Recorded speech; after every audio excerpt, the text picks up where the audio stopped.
Рубрика «Очумелые ручки». Сегодня выполняю замену втулок на переднем стабилизаторе Passat B7. По артикулу, если смотреть, то стабилизатор вместе с этими втулками меняется целиком. Но умные люди уже подсуетились и отдельно изготавливают эти втулки. Первым делом, что мы делаем, откручиваем болты, которые держат стабилизатор. Все болты желательно попшикать ВДшкой. Так, ну кронштейны я уже снял.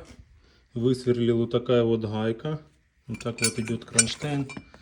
Вот старые втулки, вот новые. Вот такая вот фирма. Можно на сайте посмотреть. Ну, подубитые втулочки были.